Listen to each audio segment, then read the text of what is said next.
बस भरोसा कर लो, हमारा काम हो गया। समझ रहे हैं हमारी बात? भरोसा कर लीजिए। ये हम आखिरी बात है, सब बातें तो भगवत चर्चा होती रहेंगी, ये हम हृदय की आखिरी बात कह रहे हैं जिससे काम बनना है। ये मान लो हमारी बात, हृदय से कह रहा हूं, बिल्कुल श्री जी से मिल के कह रहा हूं, ये बात बिल्कुल वही बात कर रहा हूं। मान लो इस समय हमारी बात मान लो, वहीं से बात कर रहा हूं। महारानी जी का भरोसा मात्र भगवत प्राप्ति करा देगा। हमारे में ताकत नहीं कि हम अपनी साधना को इतनी उज्जवल बना सकें कि माया की मलिनता स्पर्श न कर पाए, हम अपनी चादर श्वेत की श्वेत धर दे जाके प्रभु के सामने। नहीं, मैली हो गई है चादर, भगवत प्राप्ति योग्य नहीं रह गई है। हमारी वासनाएं, हमारी इंद्रियां, हमारा मन बिल्कुल कूड़ा है, कूड़ा, भगवत योग्य नहीं है। भरोसा वो एक क्षण में हमारी बना देंगे बात। मेरे बनाए ना बनेगी कोटि कल्प लो, आपके बनाए बनेगी पल पाव में। बिल्कुल बात मान लीजिए। हम बिल्कुल कैसे तुम्हें बताएं इस समय, बस श्री जी का भरोसा हम देख रहे हैं, उनकी मुस्कुराहट, केवल भरोसा कर लो बस। और इस भरोसे में आंच ना आने पावे, ए तुम ठीक नहीं हो, तुम्हारा भजन ठीक नहीं है, तुम्हारा मन ठीक नहीं, तुम अशांत हो, तो तुम्हें उस समय सोचना मैं श्री जी के भरोसे पे हूं। मेरी महारानी जो मेरा कल्याण करेंगी, मेरा मंगल करेंगी, मुझे अपनी सेवा में ले लेंगी, मुझे इस जगत से महारानी जो पार करेंगी पक्का। ये हम अपने हृदय की बात कह रहे हैं। बिल्कुल सब साधन किए हुए, पर साधनों का भरोसा नहीं, भरोसा महारानी जी का। सब बात बन जाएगी अगर ये बात तुम्हारी पकड़ में आ जाए तो, सब बात बन जाएगी। हम बिल्कुल, अब कैसे बताए, इस समय जैसे बोल रहे, बस पकड़ लो हमारी बात। भरोसा श्री जी का अगर पकड़ पा रहे हो तो बस भरोसा। सब साधकों की साधना का, तपस्वियों की तपस्या का, योग की जितनी भी वृत्तियां हैं साधन की, सब का फल है एकमात्र इष्ट में भरोसा दृढ़ हो जाना। और वो हम प्रारंभ से तुम्हें कह रहे हैं, बस आश्रय है, वही आश्रय है, वही प्रपत्ति, वही शरणागति, वही भरोसा। ये माया का जो चरित्र है, ये भगवत कृपा से पार हो। हमारी सामर्थ्य नहीं इस प्रपंच पर विजय प्राप्त कर ले। मेढक खुले तौलने होना, जिंदगी में नहीं तौल पाओगे। 10 रखोगे 2 निकल जाएंगे, 2 संभालोगे 4 निकल जाएंगे। ये हमारी दशा है हम तुम सबकी। प्रहलाद जी कह रहे हैं कि जैसे बहुत सी पत्नियां हो और एक पति शयन गृह की तरफ एक घसीट रही, दूसरी घसीट रही, तीसरी, उसकी क्या दुर्दशा होगी। वैसे हे नृसिंह, ये हमारी 10 इंद्रियां और एक मन मिलकर के हमको घसीट रहे, बार बार बार बार बार बार प्रकृति की तरफ, माया की तरफ। केवल बातें बनाना अलग चीज है, माया पर विजय प्राप्त करना बहुत कठिन बात है। ये केवल इनके भरोसे से होगा। अगर तुम्हारी समझ में आ रही हो इस समय की बात, तो निश्चिंत हो जाओ प्यारी जू के भरोसे पर। हम ये नहीं कह रहे कि निश्चिंत होकर पापाचरण करो, कर ही नहीं सकते जब प्यारी जू का भरोसा है। चिंता मत करो, जितना बने उतना भजन करो। नहीं, जब भजन ना हो उस समय बैठ जाओ, मैं श्री जी का हूं, श्री जी मेरी है, मैं भरोसे पे हूं लाडली जू। आज तक हमने सुना है कि आपका जिसने भरोसा लिया, आपने भरोसा नहीं तोड़ा, मैं आपके भरोसे पे हूं। बस हो गया, दृढ़ भरोसा, दृढ़ भरोसा, बस दृढ़ भरोसा ही हमारे इस समय गूंज रहा है दिमाग में। दृढ़ भरोसा, महारानी जी का हूं, प्रिया जी का हूं। संबंध गुरु जी के द्वारा मिलता है, भरोसा अपना होता है। जैसे हमारा संबंध श्री जी की, मैं सहचरी हूं, ये मेरी सोच नहीं है, ये मेरा भाव नहीं है, मेरे गुरुदेव ने दिया है। जब गुरुदेव ने दिया है तो इष्ट को बरबस ये संबंध स्वीकार करना ही पड़ेगा। वो अपनी बात पीछे रख देते हैं, अपने प्रेमी जनों की बात पहले रखते हैं। तो हमारे गुरुदेव ने हमको ये भाव दिया, इस पर तो मुझे चिंता ही नहीं है, क्योंकि देने वाले ने दिया है, स्वीकार करने वाले को स्वीकार करना होगा। इष्ट ने दिया है मुझे सहचरी भाव, गुरु रूप आकर के, और इष्ट रूप में स्वीकार किया है सहचरी भाव। लेकिन भरोसा ये हमारा है, ये हमारी तरफ से है। अगर इसमें कमी हुई तो बात नहीं बनेगी। भरोसा बिल्कुल दृढ़ होना चाहिए। ऐसे ऐसे लक्षणों वालों को श्री जी कृपा नहीं करती, हमें नहीं माननी बात। हम किसी लक्षण से भरोसा नहीं किए, हम तो वैसे कुलक्षण ही हैं, तब भरोसा किए कि मुझ जैसे लक्षणहीन पर भी लाडली जू कृपा करेंगी, तभी उनकी महिमा है। बस ये बात स्वीकार करो, भगवत प्राप्ति बिल्कुल सहज है। इस यही एक हृदय की हमारी शुरू से बात रही है। कभी कभी जब आनंद में पद्मासन में बैठे हुए प्रफुल्लित होते हैं, मुरारी शरण आ जाते, तब कहते सुन सुन भाई, यही कहते हैं दृढ़ विश्वास कर ले, दृढ़ भरोसा कर ले, इसी से भगवत प्राप्ति हो जाएगी। कोई साधन ना होने पर भी जिसने प्रभु का भरोसा किया, भगवान की प्राप्ति हो गई, भगवान की प्राप्ति हो गई। आगे पड़ा जटायु देखा, सुमिरत राम चरण की रेखा। दृढ़ भरोसा भगवान का था, आएंगे अंतिम समय भगवान अपने कर कमल से हमारा अंतिम संस्कार करेंगे। भगवान आए, जटायु को गोद में लिया और कहा तात आज्ञा करो तो अभी तुम्हारे शरीर को वज्र के समान बना दूं। कहा नहीं प्रभु नहीं, बड़े बड़े ऋषि मुनि इसी समय की याचना करते हैं और आज वो समय हम खो दें। नहीं प्रभु, मैं शरीर रखना नहीं चाहता। भगवान ने वो परम पद प्रदान किया जो केवल उनकी कृपा से ही मिलता है और किसी साधना से नहीं। तत्काल हरि रूप धारण करके की परम धाम को गए, और जो दशरथ जी को सौभाग्य नहीं मिला वो जटायु जी को सौभाग्य मिला। जटायु जी को अपने कर कमल से अंतिम संस्कार भगवान श्री राम कर रहे हैं। भरोसा, गोस्वामी जी बहुत जोर से कह रहे हैं, एक भरोसो, एक बल, एक आस विश्वास, भरोसा। बैठा लो ये बात बैठालने की, भाई कुछ बातें होती करने की, कुछ बातें होती होने की।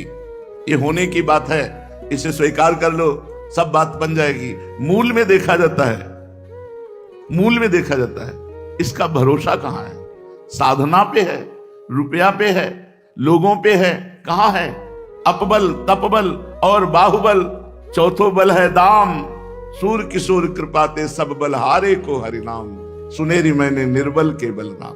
भरोसा, जिस समय हृदय में केवल भरोसा जागृत हो जाए, आप देखेंगे आनंद की बाढ़ आ जाएगी। ये सब साधन एक तरफ, भरोसा एक तरफ। कभी एकांत में बैठकर भरोसे का चिंतन करो ना, मैं प्रभु के भरोसे हूं। आप देखना कितना आपको आनंद मिलेगा। आनंद सिंधु का भरोसा, अच्छा उनको कोई बताने की जरूरत थोड़ी है। आपके अंदर जो भरोसा भाव उठा, वही वो बैठे हुए हैं। सही पूछो तो वही दे रहे हैं, तभी ये भरोसे का भाव आ रहा है। हम श्री जी के हैं, कितनी बड़ी बात हो गई। हम महारानी जी के हैं, श्री जी हमारी हैं। आप देखना तो इसका फल देखना, इस वृत्ति का फल देखना। ये हमारे प्रभु प्रेरित कर रहे हैं। सौभाग्यशाली जन इस बात को सुन रहे हैं और महासौभाग्यशाली जन इस बात को पकड़ पाएंगे कि हम कह क्या रहे हैं, हमारा कहने का आशय क्या है, हम अंदर से क्या चाह रहे हैं। बहुत जल्दी आप निर्भय हो जाएंगे, निश्चिंत हो जाएंगे, निश्चोक हो जाएंगे। भरोसा, दृढ़ भरोसा। बस विश्राम समझो जीवन का। जीवन का परम विश्राम आप कौन है, कैसे हैं, इससे कोई हमें लेना देना नहीं। बस भरोसा कर लो, हमारे प्रभु पर भरोसा कर लो, हमारी लाडली जी पर भरोसा कर लो। बस जीवन को आप देख लीजिएगा किस धारा में पहुंच जाएगा। अपनी चिंता छोड़ दो। जब तक अपनी चिंता करोगे भरोसा दृढ़ नहीं होगा। प्रियालाल का चिंतन करो, प्रियालाल के सुख के लिए आचरण करो जितना बन सके। नहीं बैठे हैं भरोसे में। ये हम बहुत आखिरी की बात कह रहे हैं, बहुत जोर की बात कह रहे हैं, बहुत ऊपर की बात कह रहे हैं। काहू के बल भजन को, काहू के आचार, व्यास भरोसे कुंवर के, सोवत पांव पसार, सोवत पांव पसार। मेरी महारानी, मेरी लाडली, मेरी प्रिया। कैसे वो देख रहे, मुस्कुरा रहे। बस ये बात वही पकड़ पाएगा। फिर भी कह माइक से कह रहे हैं, पकड़ वही पाएगा जिसका महाभाग्य उदय हुआ है, जो हम कह रहे हैं, जो हमारे हृदय में इस समय स्फुरित हो रहा है। भरोसा। ये हरिराम व्यास जी कह रहे हैं, आचार्य हैं, विशाखा सखी के अवतार हैं। कह रहे काहू के बल भजन को। किसी को भरोसा अपने भजन का होता है, अपनी साधना का होता है। जो शरीर से साधन बनते हैं उनका भरोसा होता है कि इससे हमें यह फल मिलेगा। किसी को जितेंद्रियता का, आचार व्यवहार का भरोसा होता है। मैं बड़ा पवित्र हूं, मैं बहुत जितेंद्रिय हूं, मैं बहुत और किसी को होता है भरोसा महारानी जी का। ये खास बात है। भजन तो हमारा छूट सकता है, जितेंद्रियता तो टूट सकती है, व्यवहार हमारा बिगड़ सकता है, लेकिन भरोसा हमारा नहीं बिगड़ सकता है। दृढ़ भरोसा, व्यास भरोसे कुंवर के सोवत पाओ। पूज्यपाद शिवड़िया बाबा जी महाराज। महापुरुषों के वचन हमारा व्यवहार और परमार्थ दोनों पुष्ट कर देते हैं। पकड़ लेना है बात, ये बिल्कुल आप समझ लो, स्थित होकर वहीं से बात तुमको सुनने को मिली है। पकड़ लो जिसको पकड़ना हो, बिल्कुल फ्री, बिना किसी प्रयास के वो बात बन जाएगी। यहां एक पैसे की जरूरत नहीं भगवत प्राप्ति में, एक पैसे की, केवल स्वीकृति, केवल स्वीकृति, केवल भरोसा। छा गया आनंद, छा गया हृदय में, केवल भरोसा। हृदय में भरोसा कर लेना, फिर देखना आपको कैसा लगता है। पर वो जैसे आ रहा है, वो पता नहीं आप समझ पा रहे हैं कि नहीं समझ पा रहे हैं हमारी बात। इस समय हम प्रवचन नहीं कर रहे, इस समय हम अपने हृदय की बात आपके सामने रख रहे हैं, जिससे हम हर समय आनंदित रहते हैं, जिसमें हर समय गरजते रहते हैं। न मृत्यु का भय है, न दुख है, न कोई पीड़ा है, न कोई परेशानी है। सब कुछ होते हुए भी कुछ नहीं है। वो बात जो भरोसा है, ये श्री जी ने दिया है। ये जो आज अभी हम आपको बोले, अब हम तुम्हें घटना बता रहे हैं अपने जीवन की। जिस समय पहली रिपोर्ट हमारे हाथ में आई कि तुम्हारी किडनी फेल, हम गंगा किनारे रहने वाले, हमको यह भी पता नहीं कि किडनी किसे कहते हैं। सच्ची मानना, क्योंकि कभी जन समुदाय, जन संपर्क से संपर्क ही नहीं हुआ, संसार का ज्ञान ही नहीं हुआ। 35 वर्ष की अवस्था तक संसार क्या मुझे ज्ञान ही नहीं हुआ। गांव के किनारे से केवल जो गंगा जी, जहां रास्ता नहीं है तो निकल गए हैं, लेकिन मुझे किसी संसारी आदमी से बात करना है, संसार का ज्ञान है। संसार का ज्ञान तो श्रीधाम वृंदावन में हुआ। मानो मेरा जन्म नया वृंदावन में हुआ, जिससे हम व्यवहार को समझ पाए। नहीं, केवल परमार्थ के सिवा कुछ नहीं। परमार्थ के लिए अपने जीवन को न्यौछावर करके मृत्यु की भी परवाह न करना, ऐसा साधन प्रधान जीवन था। ना कृपा और ना भरोसा, ये दो शब्द हमारे जीवन में नहीं थे। कृपा और भरोसा शब्द नहीं थे, साधना जीवन में थी। ऐसा करने से ये होगा, इस साधन से ये होता है, इस साधन से ये होता है। रामकृष्ण मिशन में जब स्वामी जी जो उस समय विराजमान थे, उनके पास बलराम भाई ले गए। उन्होंने रिपोर्ट देखी, कहा बाबा तुम्हारी दोनों किडनी बहुत शीघ्र खराब हो रही और परिणाम मृत्यु, इसमें कोई उपाय नहीं है। शायद उस समय डायलिसिस उपलब्ध नहीं होगा, क्योंकि इस शब्द का कहीं भी ना दिल्ली में उच्चारण हुआ था, ना यहां हुआ था। तो उनका इसका मतलब मृत्यु कितने दिनों में, वह कभी भी हो सकती है। उन्होंने ऐसा कहा रामकृष्ण मिशन में स्वामी जी ने। बस वो रिपोर्ट लेके आए, 1 रुपया हमारे पास नहीं, एक व्यक्ति पानी देने वाला नहीं। वही बलराम भाई जो शाम तक आते, कभी 9 बजे पूछते थे कुछ खाया, कुछ मिला भिक्षा में। अगर हम ऐसे कह देते तो भाग जाता, तुरंत कुछ न कुछ जरूर लाता और खाता। आज तक वैसे ही श्रद्धा एक व्यक्ति है जो पहले दिन वृंदावन में मिला था, और आज तक वैसे ही समर्पण, वैसे ही भाव, तनिक भी कहीं किंचित भाव में अंतर नहीं। सुधा निधि का पाठ शाम के करते थे, चतुरासी जी सेवकवाणी का पाठ सुबह करते थे। 1.25 घंटा सेवकवाणी, 1.25 घंटा चतुरासी जी, और 2 घंटा लगभग सुधा निधि। सुधा निधि का गान कर रहे थे 4 बजे। एकदम भाव में आया कि ब्राह्मण के घर जन्म हुआ, बचपन से भगवत मार्ग में निकले, साधना, तो जो काशी का काम था वो तो भगवान विश्वनाथ जी की कृपा से जैसा हुआ हुआ। अब वृंदावन के कार्य में तो अभी अधूरा हूं। अभी 2-3 वर्ष हुए होंगे वृंदावन में आए हुए और राधा वल्लभ जी के बने हुए, सोई रिपोर्ट मिल गई थी। अधूरा जीवन वृंदावन रस को तो हमने जाना ही नहीं, और जाने का समय आ गया। और अब मन कोई साधन बन पाएगा मेरे से, क्योंकि अब तो जाने का समय। बहुत भोलापन था, इसलिए कि अब समाज को देख करके समझ में आ रही, नहीं तो समाज शून्य जीवन था। चिल्ला चिल्ला के रोने लगा, एकांत कमरा था, और ऐसी तन्मयता बने कि हे लाड़ी बिल्कुल अबोध हो, आपको भी नहीं जानता, ना इस मार्ग को जानता हूं। तो अधूरा जीवन, और ऐसा पवित्र जीवन निकला, और अधूरा जीवन जाएगा। अब कोई साधना तो कर नहीं सकता, आपको रिझाने की सामर्थ्य नहीं। हमारे पास न भोग है, न इत्र है, न वस्तु है, न पदार्थ है, केवल मैं ही मैं हूं। और शरीर था कि साधना करूं, तो अब तो वो भी गया, क्योंकि अब किडनी खराब है। बड़ा अर्थ भाव आया, बहुत, मतलब वो स्थिति हम आपको नहीं बता सकते। वो वही जानता है जिसका कोई संसार में नहीं है। बस उसी समय एक घटना घटी, वो हम तुम्हें नहीं बता सकते। बस इतना केवल कहते हैं कि मेरे लिए ही तो साधना होती है, तू मेरा। भरोसा शब्द यहां आया, नहीं कभी जीवन में भरोसा शब्द नहीं था, साधना शब्द था। पद्मासन, जितेंद्रियता, पवित्रता, ब्रह्मचर्य, निष्ठा, भजन, साधन, इसी से हम जीवन मुक्त हो जाएंगे। बस फिर उस दिन से जो बेपरवाही हमारे अंदर आई, मस्ती आई, तो हम तो मनाते हैं कि धन्य है ये किडनी जो फेल हो गई तो हमें पास कर दिया। हमारा भरोसा महारानी जी ने, बस उस दिन से वही बढ़ता चला जा रहा था भरोसा। उसी भरोसे का ये सब जो कुछ आप देख रहे हो, सब उसी भरोसे का है। और करता धरता वो वही हम आपको दे रहे हैं। भरोसा, महारानी जी का भरोसा, हृदय से भरोसा बैठ जाए, बस बेपरवाह।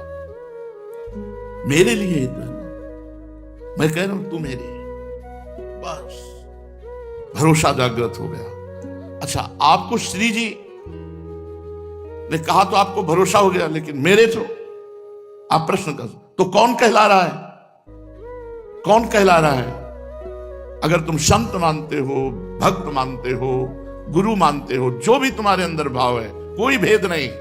भक्ति भक्त भगवंत गुरु चतुर नाम बपु एक, इनके पद बंधन किए नासत विघ्न अनेक। मान लो मेरी महारानी जो बोल रही, मेरे लिए सिर्फ मेरी महारानी जो बोल रहे कि मेरा भरोसा कर ले।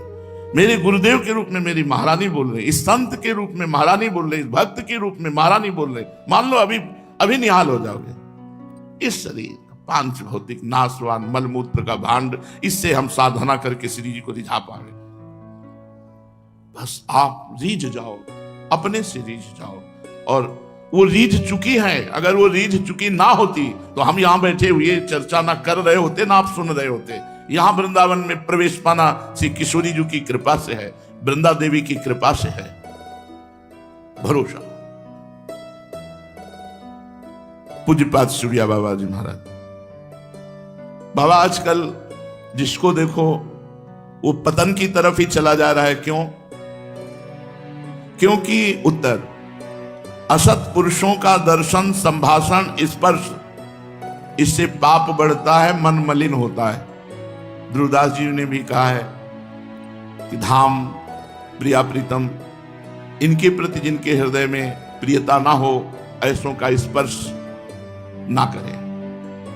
वृंदावन के वास को जिनके नाय हुलास, तिनको परस न कीजिए, तज ध्रुव तिनको पास। श्री ध्रुवदास जी महाराज कह रहे हैं कि जो अगर धामवास की उल्लास वृत्ति नहीं है तो ऐसे लोगों का स्पर्श नहीं करना चाहिए। जो भगवत विमुख हैं, पापाचरण करते हैं, उनसे संभाषण करने से, उनका स्पर्श करने से, उनके साथ खान पान करने से, अगर आप भजनानंदी हो तो भजन का तेज नष्ट हो जाएगा, बुद्धि मलिन हो जाएगी। और भजनानंदी नहीं तो और बुद्धि भ्रष्ट हो जाएगी। जहां तहां के पावने भजन तेज घट जाए, जहां जहां जैसा भोजन मिला वैसा खा लिया, जैसे लोग मिले हंसे खेले बात किए, ये साधक की दृष्टि नहीं है। यदि असत पुरुषों का दर्शन, स्पर्श, संभाषण किया जाए तो पापों की वृद्धि होती है। यदि पुण्यात्मा महात्माओं का दर्शन किया जाए, संभाषण किया जाए, स्पर्श हो जाए तो पुण्य की वृद्धि होती है, पवित्रता आती है। इसी से हमारे यहां पाप कर्म बढ़ते चले जा रहे हैं, क्योंकि अधिक संग असत आचरण करने वाले दुरात्माओं का मिलता है। सत आचरण करने वाले महात्माओं का तो बिरला ही। जब द्रवहि दीन दयालु राघो तो साधु संगति पाइए। जब भगवान द्रवित होते हैं तब भक्तों का संग, संतों का संग मिलता है। सुत दारा धन लक्ष्मी पापियों के घर होए, संत समागम हरि कथा तुलसी दुर्लभ दोए। आजकल तो इन बातों को भी सत्य नहीं मानते हैं, शास्त्रों को भी सत्य नहीं मानते हैं। जब शास्त्रों को सत्य नहीं माना जाएगा, संतों को सत्य नहीं माना जाएगा, तो पतन ही होगा। कौन तुम्हें संभालेगा कि तुम्हें ये करना चाहिए, ये नहीं करना चाहिए? आजकल के लोग आधुनिक पद गाने वालों के पद गाते हैं, नहीं गाना चाहिए। अरे सूरदास जी, तुलसीदास जी, मीराबाई जी, हरिवंश महाप्रभु स्वामी हरिदास जी, हरिव्यास देवाचार्य, इन महापुरुषों के जो समाधि के द्वारा भाव में प्रियालाल की दिव्य लीलाएं देख रहे, वो पद गाने चाहिए। इधर उधर के तुकबंदी जोड़ के, आजकल ये तुकबंदी से थोड़ी है चतुरासी जी, केलीमाल जी, महावाणी जी, ये भाव समाधि में डूबे हुए प्रियालाल की दिव्य लीलाएं जो हो रही उन्हीं को रच रहे हैं। पूज्य बादुड़िया बाबा जी कहते हैं ऐसे आधुनिक शब्दावली को जोड़े हुए पदों का नहीं गायन करना चाहिए। अब जैसे अभी आते हैं एकांतिक में कोई हमने गीता की टीका की, ठीक है, गीता भगवान की वाणी है, लेकिन तुम टीका करने की अधिकारी हो, तुम्हारी स्थिति कहां है? अगर कृष्णाकार स्थिति है तो तुम्हें लेके बात कहने की हिम्मत कैसे हुई कि मैंने गीता की टीका की? अगर भगवदाकार वृत्ति नहीं है तो तुम्हारी सामर्थ्य क्या है कि गीता के शब्दों को समझ लो? शब्दार्थ, भावार्थ, रहस्यार्थ, भगवान की गुणवाणी भगवान में ही स्थित होकर के समझी जा सकती है। किसी भी ग्रंथ के अर्थ को जो महापुरुष किए हुए हैं, भगवत प्राप्त, उनकी वाणी पढ़ो। जो भगवत प्राप्त महापुरुष, उनके द्वारा जो पद हैं, उनके द्वारा जो वचन हैं, उनको मानो। वाणी उनकी जो समदर्शी है, जो निरपेक्ष है, जो मननशील है, जो निर्वैर है, जो भगवत स्थित द्वंद्वातीत है, उनकी वाणी, उनकी रचना। ये भारतवर्ष की जनता जो अधोगति को प्राप्त होने वाले आचरणों में जा रही है, हम सबसे निवेदन करते हैं, हमारे सनातन पद्धति में नया वर्ष चैत में लगता है, संवत्सर से बदलता है। ठीक है, आप अंग्रेजी तारीख का नया उत्सव मनाते हैं, मनाइए, मुझे कोई विरोध नहीं, क्योंकि किसी भी निमित्त से उत्सव मनाइए, नाम कीर्तन कीजिए, भगवत चर्चा कीजिए, वृंदावन धाम की परिक्रमा लगाइए, तीर्थों का अवगाहन कीजिए, अन्य आवश्यकता जिनको वस्तुओं की है उनको दान कीजिए। ब्राह्मण, गौ, संत, महात्मा, जो भी जैसा तुम्हारा भागवतिक भाव। सबसे प्रार्थना है, यदि आप ये हैप्पी न्यू ईयर मनाएंगे तो हैप्पी तभी होगा जब भगवान का नाम कीर्तन करवाइए, 24 घंटे नाम कीर्तन करवाइए। भगवान की 24 घंटे नाम कीर्तन की वृत्ति से जगत मंगल होता है। जहां जहां नाम की आवाज जाती है, जिसके कान में पड़ती है उसके पाप नष्ट होते हैं, उसकी पुण्य वृद्धि होती है, उसका मंगल। यह हैप्पी, यह हैप्पी। शराब पीना हैप्पी नहीं, मांस खाना हैप्पी नहीं, व्यभिचार करना हैप्पी नहीं, उद्दंडता करना। आप देखो नए नए सैकड़ों बच्चे ऐसे नशे करेंगे कि घर तक पहुंचना मुश्किल हो जाएगा, और वो क्लबों में केवल ये कि आज हैप्पी न्यू ईयर। किस बात का हैप्पी? अधर्माचरण का महापाप जिसे कहा गया, वो मदिरा पान, व्यभिचार, जुआ खेलना, नशा कर, ये सब हैप्पी? मूर्खता। प्रसन्नता तो भगवान के चरणारविंद का आश्रय लेने से, उनके चिंतन से है। ब्रह्मभूता प्रसन्नात्मा। हैप्पी माने प्रसन्नता, तो ब्रह्मभूता प्रसन्नात्मा, ना कि ये मलिन आचरण करना। इसलिए सबसे प्रार्थना है, इस नवीन वर्ष के प्रारंभ में ही कसम खाइए कि मैं कभी भी, अगर आप मानते हैं इस अंग्रेजी नवीन वर्ष को, हम कहते हैं मानो, मानो, किसी भी तरह मानो, उसे भगवान से जोड़ दो, सब मंगल हो जाएगा। कभी भी किसी भी स्थिति में मैं कभी पराई माता बहनों के साथ व्यभिचार नहीं करूंगा। नियम लो, मैं कभी शराब नहीं पीऊंगा, मैं कभी मांस नहीं खाऊंगा, मैं कभी किसी का भूल कर अहित नहीं करूंगा। तब तो तुम्हारा हैप्पी न्यू ईयर होगा। नहीं, हैप्पी नहीं हो सकता, पक्का हैप्पी नहीं हो सकता। असत आचरण करने वाला कभी प्रसन्न नहीं हो सकता। थोड़ी देर हर्षित हो सकता है, लेकिन शोकित होना पड़ेगा। हमारा भारतवर्ष महान भगवत धर्म युक्त है। ये अधोगति को जो जा रहा है, ये नवीन नवीन बच्चे, नवीन नवीन अवस्था की बच्चियां, ये सब अपनी मर्यादाओं को छोड़कर गलत आचरणों की तरफ बढ़ रहे, इसलिए बहुत हानि है। पूज्य बाबा, जो शास्त्र के नियमानुसार चलता है, उसकी भागवतिक और लौकिक दोनों उन्नति होती है। ऐसी धूर्तता छाती है कि हैप्पी न्यू ईयर, धूर्तता, उद्दंडता, मलिनता, अपवित्रता, असभ्यता, ये हैप्पी होगा तुम्हारे लिए न्यू ईयर?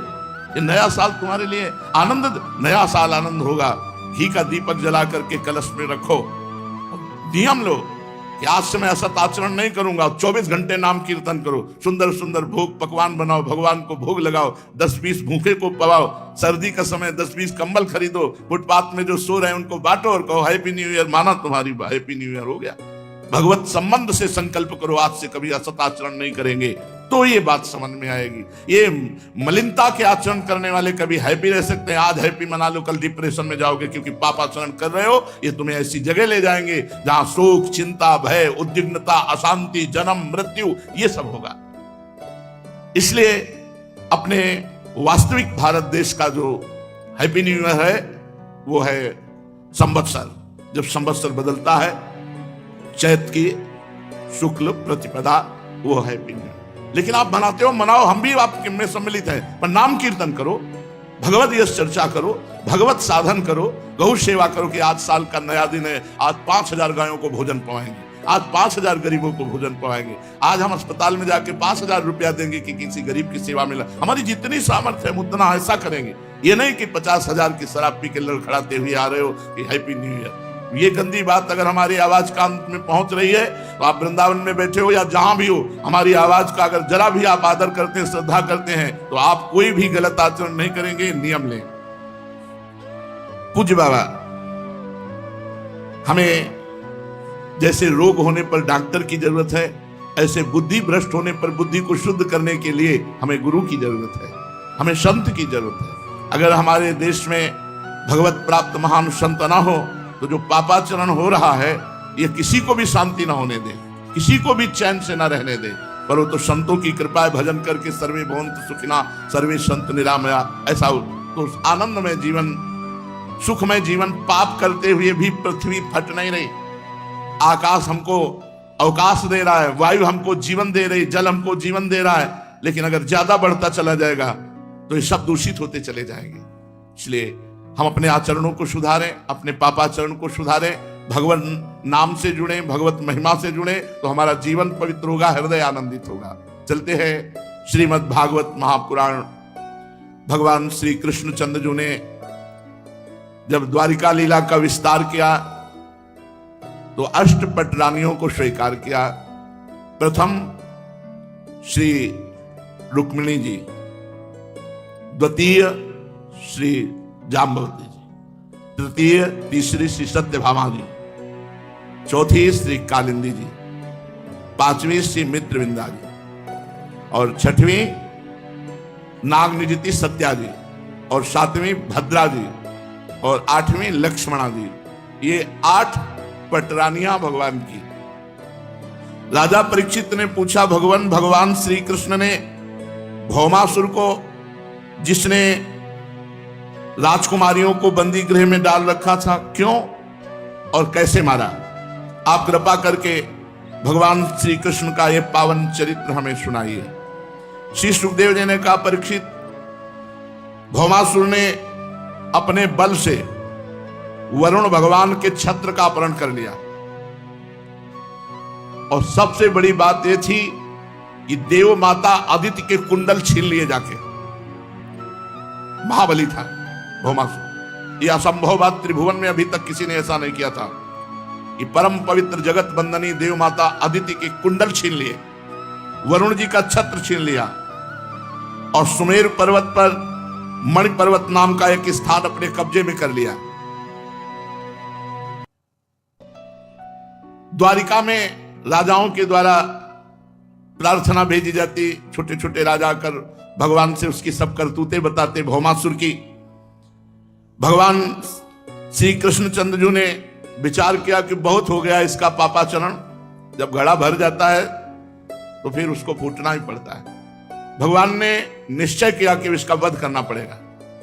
सब सूचनाएं मिलती, किसी भी योनि की किसी भी जीव को कहीं भी जहां ये ज्यादा हाहाकार मचा देता, क्योंकि इसकी मृत्यु सिर्फ भगवान से, दूसरा कोई मार नहीं सकता। जहां जाता वहां आतंक फैलाए हुए था भौमा, और जहां ये रह रहा था ऐसी व्यवस्था थी कि वायु भी बिना आज्ञा के प्रवेश नहीं कर सकती, ऐसा ताकतवर भौमासुर। 16,100 कुमारियां जो जिनका ब्याह नहीं हुआ था, ऐसी राजकुमारियां अपहरण करके बंद किए हुए था ये। पूरे त्रिभुवन में जहां कोई सुंदरी नौकन्या दिखाई देती, शायद भगवान का कार्य पूरा कर रहा था। पृथ्वी का अवतार सत्यभामा जी हैं और ये भौमासुर भूमि का पुत्र है। तो सत्यभामा जी से कहा बैठो गरुड़ पर आगे, आज तुम्हारे सामने ही तुम्हारे पुत्र का वध करूंगा। मानो ये संबोधन करने के लिए कि बाद में भूमि अवतार हैं, कहीं रुष्ट ना हो जाए। तो कहा बैठो, जब तुम ही कहोगे कि मारो प्रभु इसको, तब हम मारेंगे। तो गरुड़ पर सत्यभामा जी को बैठाला। प्राग ज्योतिषपुर ये इसकी राजधानी थी। भगवान गरुड़ जी को आदेश किया। प्राग ज्योतिषपुर में प्रवेश करना बहुत कठिन था।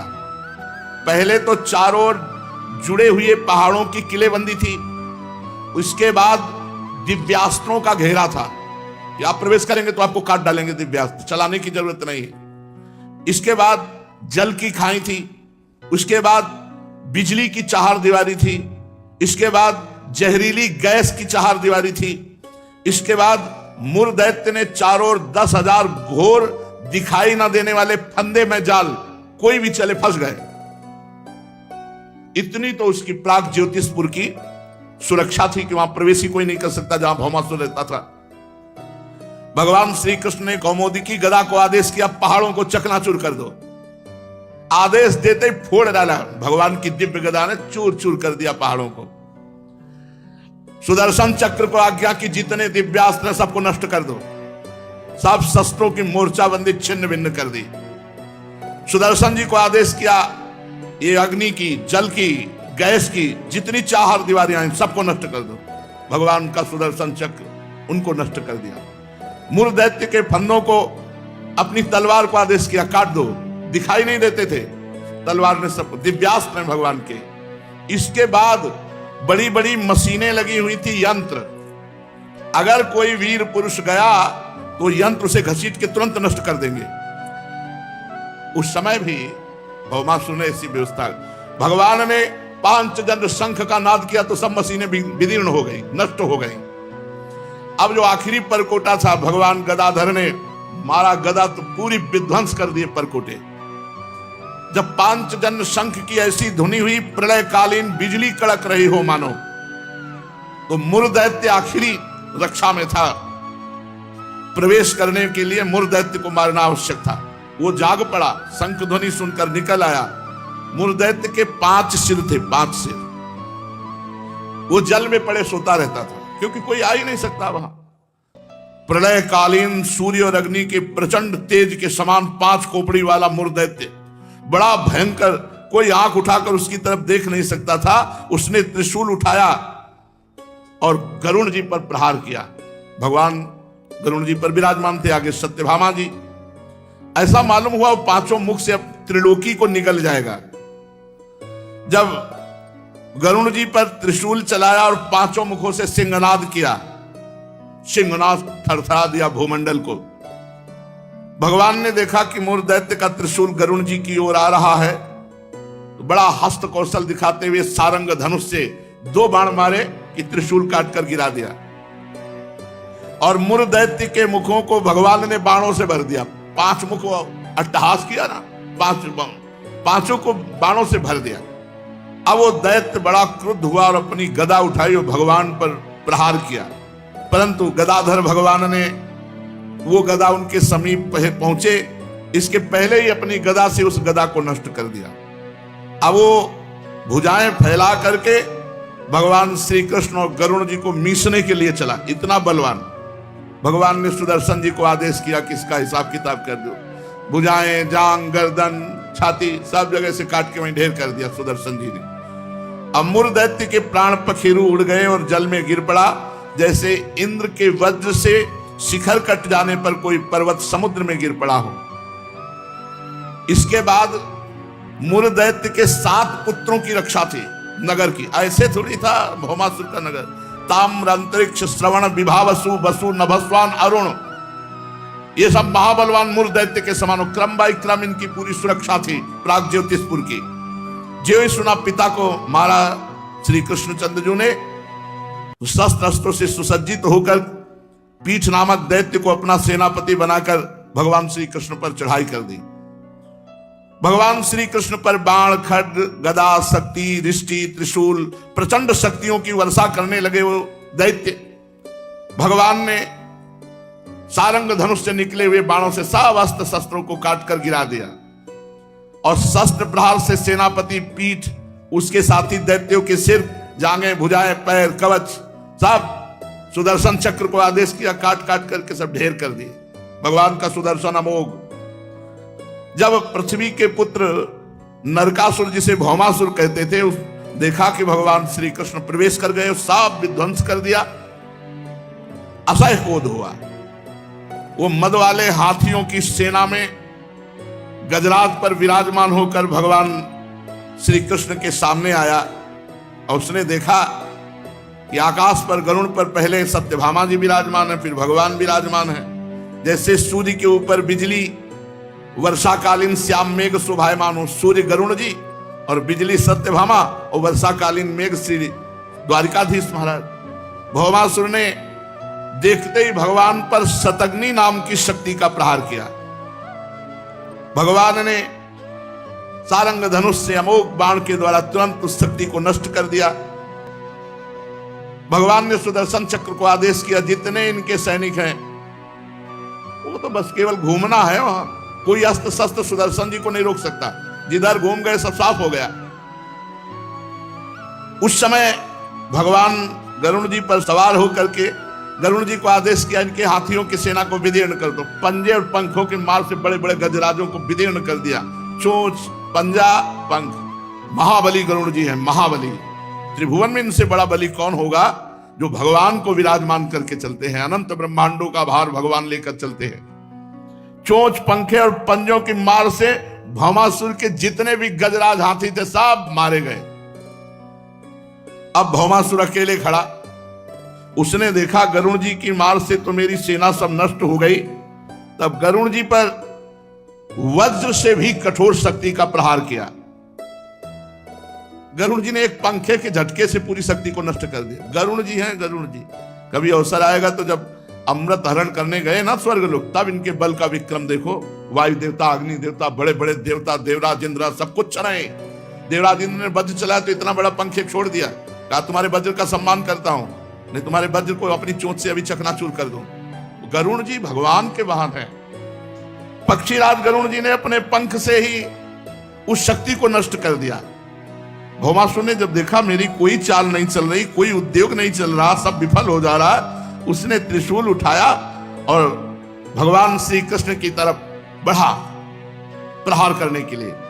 तो सत्यभामा जी ने कहा प्रभु ये प्रहार कर रहा है, इसके पहले बोले बस बस तुम्हारे आदेश की जरूरत थी, क्योंकि उनको पता नहीं है मेरा पुत्र है। सत्यभामा रूप में है, भूमि पुत्र ही भौमासुर।